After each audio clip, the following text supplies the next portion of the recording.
Esse é um vídeo um pouco fora do padrão do meu canal, que são vídeos mais curtos, com roteiro mais trabalhado. Eu espero conseguir produzir um vídeo como esse, pelo menos uma vez por semana, essas coisas. Então era só pra avisar isso mesmo, então a gente começa o vídeo. Você provavelmente já ouviu falar de espiões da cultura pop, como James Bond, Jack Bauer, Ethan Hunt, entre outros. Mas você já ouviu falar de Sidney Reilly, Harriet Tubman, Marcus Wolfe e muitos outros que mudaram o rumo da história, simplesmente inspiraram os arquétipos de agente durão, ou simplesmente uma história interessante de vida para ser contada aqui nesse vídeo. Harriet Tubman, também conhecida como Moisés Negra, nascida como o nome de Araminta Ross, apelidada durante a infância de Mint, nasceu no estado de Maryland. Não é de conhecimento homem em que ela nasceu, então não vai falar data, mas foi entre 1820 e 1822. Ela e a família pertenciam a Edward Brothers e sua mãe, Mary Brothers. Como Harriet era filha de escrava, ela conheceu os horrores do trabalho de escravo lá na infância. Durante 5 anos de idade, ela foi alugada por vizinhos dos Brothers para trabalhar como babá dos filhos deles. Ela não podia deixar os bebês acordarem e chorarem, pois era punida violentamente caso isso acontecesse. Durante sua adolescência, ela começou a acompanhar o pai, que trabalhava como lenhador. Nesse ofício, ela conheceu o homem que foi o seu primeiro esposo, John Tubman, o afro-americano negro com quem se casou. Relatos da vida de Harriet falam que desde jovem ela demonstrava inconformidade com a escravidão. As experiências ruins que o trabalho escravo fizeram de Harriet uma mulher certa no seu objetivo: conquistar sua liberdade.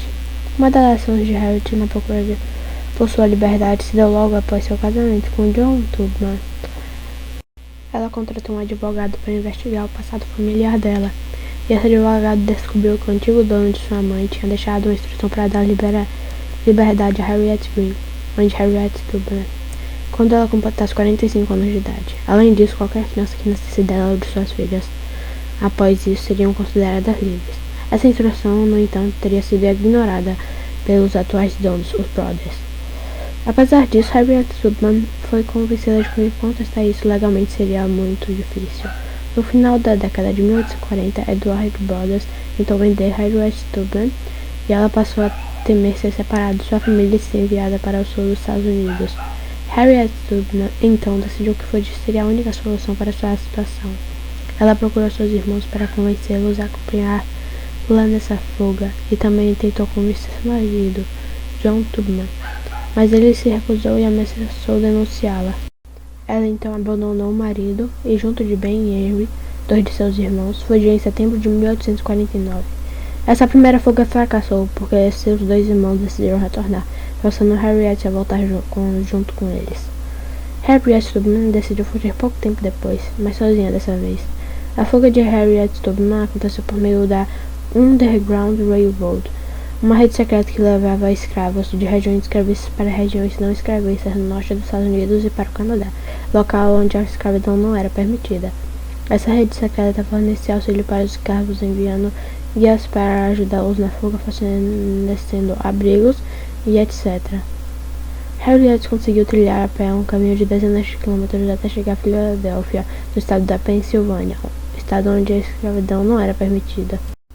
A vida de Harriet ficou marcada pelas ações dela durante a Guerra de Secessão, ou Guerra Civil Americana, conflito que se estendeu de 1861 a 1865 e causou a morte de 600 mil pessoas.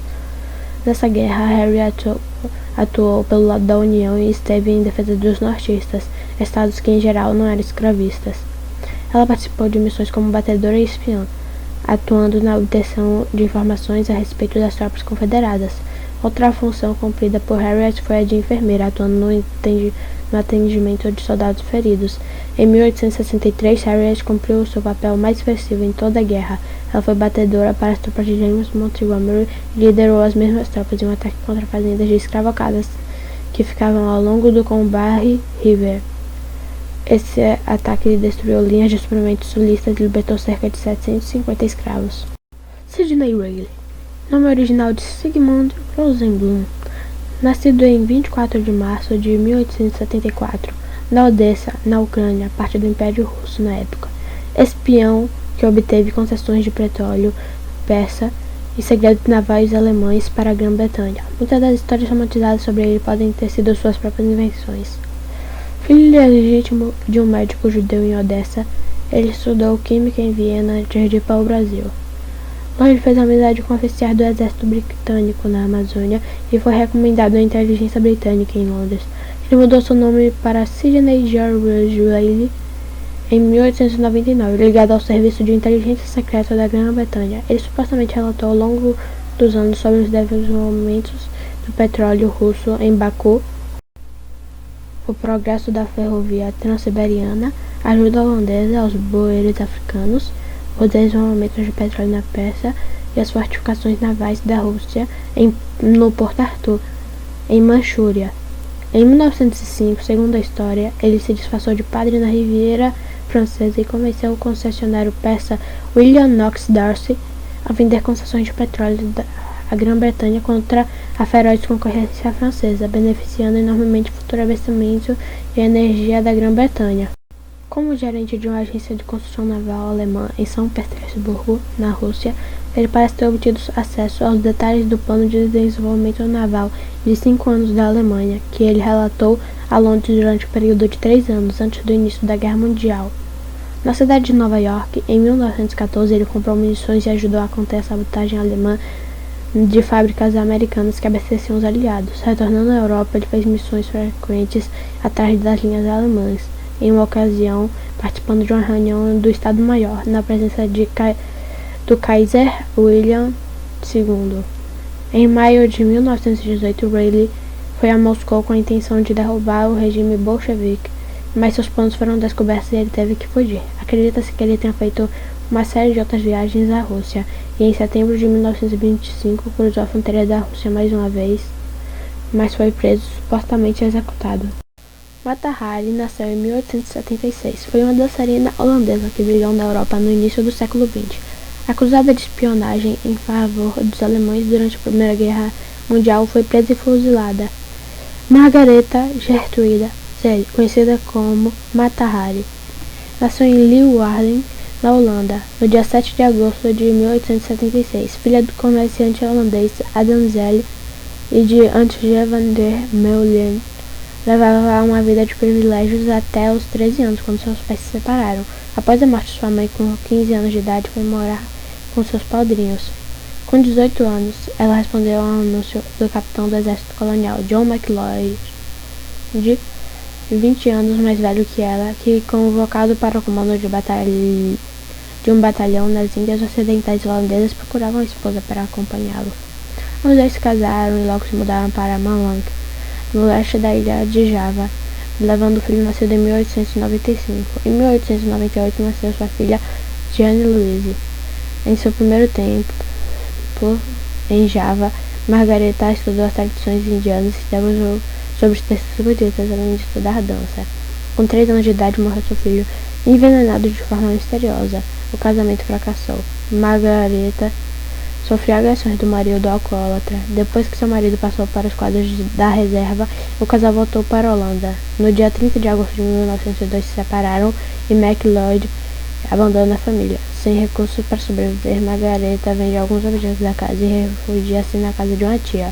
Durante uma visita de Anne ao pai, McLeod resolveu não mais devolvê-la para a mãe. Em 1903, Mata Hari mudou-se para Paris e começou a trabalhar em um circo. Logo tornou-se uma profissional da dança indiana e se apresenta com o nome artístico Mata Hari, Sol em Malai.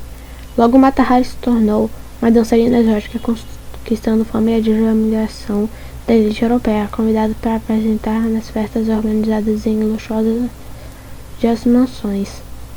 Rejeitava sua origem europeia e gostava de passar por nativa das Índias holandesas. Em 1905, passou a morar em um hotel em Neuilly, oferecido por um rico industrial que lhe cobria de presentes. No dia 13 de março deste mesmo ano, estreou no Museu Guimet. Em 1906, seu divórcio foi oficializado. Durante seus anos, ela desfrutou do sucesso, mas em 1912 sua carreira começava a declinar. No início de 1914, ainda se apresentou no maior cassino de Berlim. Em agosto de 1914, com o desenrolar da guerra da Primeira Guerra, Mata Hari voltou para a Holanda, passando a viver discretamente em Amsterdã. Conta-se que em maio de 1916, Mata Hari foi procurada por Karl Kramer, adido da imprensa da embaixada alemã em Haia, na Holanda. Teria ele lhe passado pequenas ofertas para executar tarefas em Paris. A oferta do agente secreto lhe renderia 20.000 francos.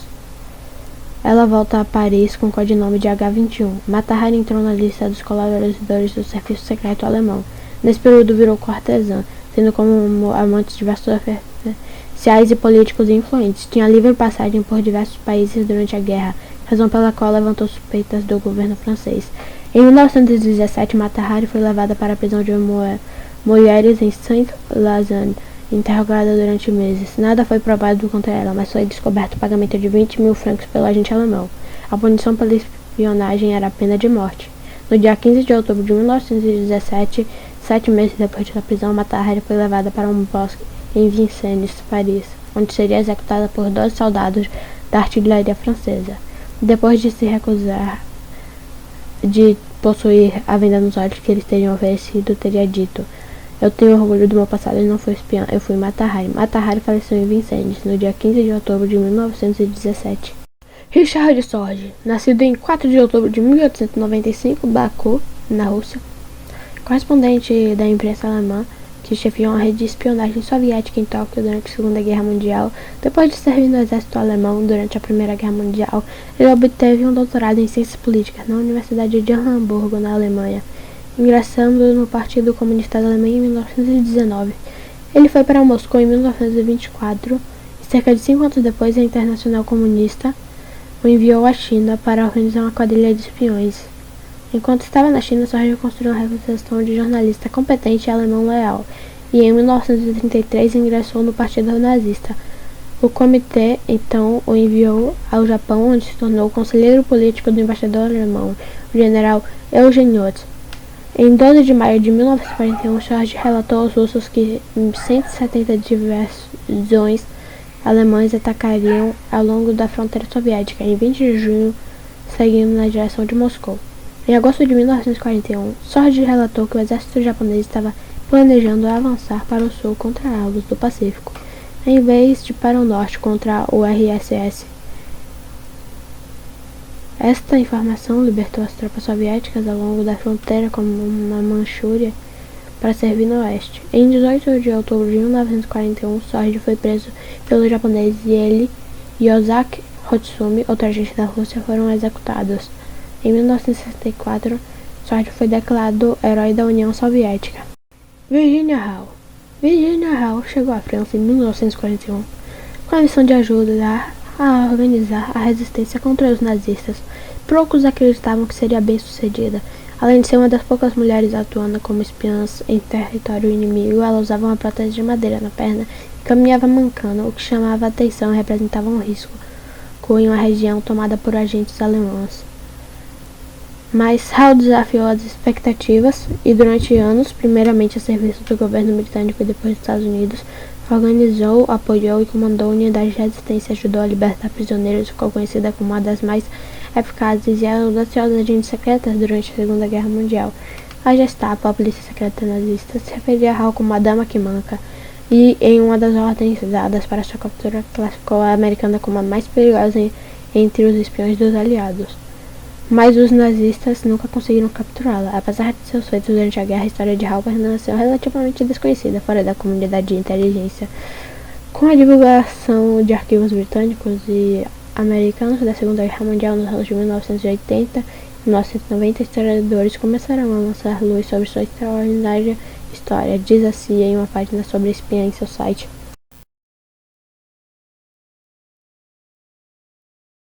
Parte 2 sobre isso amanhã.